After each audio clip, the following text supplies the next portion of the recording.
Welcome to whistle.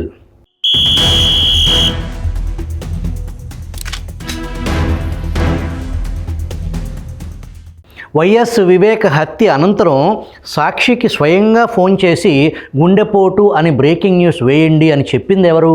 ఎద్దుల చెంగల్రెడ్డి గారి గంగిరెడ్డి. ఆయనే ఈసీ గంగిరెడ్డిగా సుపరిచితులు. వైఎస్ భారతిరెడ్డి తండ్రి. పులివెందుల్లో Carmel health care private limited అనే పేరుతో ఈసీ గంగిరెడ్డి ఆసుపత్రి నిర్వహించేవారు. ఆ private limited company Carmel health care LLP అంటే లిమిటెడ్ లయబిలిటీగా ఎందుకు మార్చారు? అది కూడా జగన్ ముఖ్యమంత్రిగా ఉన్న సమయంలో ఎక్కడో పులివెందుల ఆసుపత్రిని డిసెంబర్ 2, 2021లో it is registered as a registrars of companies Vijayawada. Viveka హత్య అనంతరం గంగిరెడ్డి ఆసుపత్రి పాత్ర ఏంటి?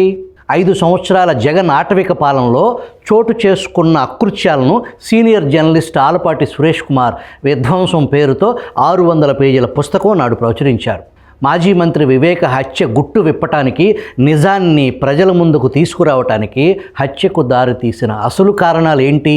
హత్య పథకం అమలు పరచడంలో ప్రత్యక్ష హంతక ముఠా వెనుక మాస్టర్ మైండ్ ఎవరు? ఆ గుండెలు తీసిన బంటు వివరాలు, అనేక నిగూఢ రహస్యాలను ఛేదిస్తూ జర్నలిస్ట్ ఆలపాటి సురేష్ వివేక హత్యపై పుస్తకం రాయనున్నారు. చాలా సినిమాల్లో ప్రాసిక్యూషన్ వారు సరైన సాక్ష్యాధారాలు చూపించినందున ఈ కేసు కొట్టివేయటమైనది, నిందితులను నిర్దోషులుగా విడుదల చేయటమైనది. అంటే ప్రాసిక్యూషన్ అంటే ఏంటి? క్రిమినల్ కేసులు విచారించే అధికారులు, రాష్ట్ర పోలీసులు, సిబిఐ, ఈడీ మొదలగువారు. వివేక హంతకులను సిబిఐ కోర్టుకు పట్టిస్తుందా, చేతులెత్తేస్తుందా చూడాలి.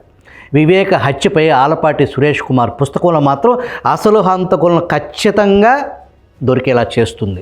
ప్రస్తుత పరిణామాలు వివేక హత్య కేసు విచారణ వేగవంతం అవుతుందా అంటే చెప్పలేం. 6 ఏళ్లుగా విచారణ ముందుకు సాగటం లేదని వివేక కుమార్తె డాక్టర్ సునీతారెడ్డి సుప్రీంకోర్టులో పిటిషన్ దాఖలు చేశారు. ఈ కేసులో రోజువారీ విచారణ జరిపించాలని కూడా ఆమె న్యాయస్థానాన్ని కోరారు. జగన్ పాలనలో తమపై అక్రమ కేసులు నమోదు చేసి వేధించారని కూడా పిటిషన్లో స్పష్టం చేశారు. హత్య వెనుక కుటుంబ సభ్యులే ఉన్నారని ఆరోపించిన సునీత ఆ తర్వాత ఎంపీ అవినాష్ రెడ్డి ఉన్నాడంటూ ఆరోపించారు.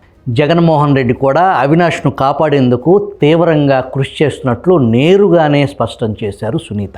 అయితే జగన్ కంటే ఎక్కువగా ఈ కేసు గురించి నిద్రలేని రాత్రులు గడుపుతున్న వ్యక్తి ఒకరున్నారనే విషయం ఇప్పుడు సంచలనంగా మారింది. వైఎస్ వివేకానందరెడ్డి హత్య కేసు తొలి నుంచి ఎన్నో మలుపులు తిరుగుతూ వస్తుంది. ముందుగా గుండెపోటు అన్నారు, ఆ తర్వాత గొడ్డలిపోటు అన్నారు, ఆ తర్వాత ఈ హత్య వెనుక సీఎం చంద్రబాబు కుట్ర ఉందంటూ నారాసుర రక్త చరిత్ర అంటూ పెద్ద కథ అల్లి సాక్షిలో అచ్చయించారు.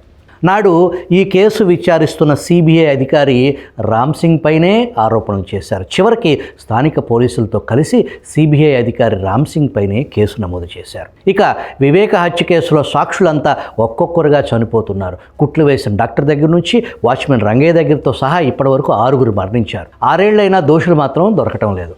వైసీపీలో నాడు నెంబర్ 2 పొజిషన్లో ఉన్న మాజీ ఎంపీ విజయసాయిరెడ్డి వివేక హత్యపై ముందుగా ప్రకటన చేశారు. వివేకానందరెడ్డి గుండెపోటుతో మరణించారంటూ మీడియా ముందుకొచ్చి సాయిరెడ్డి ప్రకటించారు. ఆ తర్వాత కొద్దిసేపటికి హత్యకు గురైనట్టు మాట మార్చారు. వైసీపీకి రాజీనామా చేసిన తర్వాత ఇదే విషయంపై క్లారిటీ ఇచ్చారు.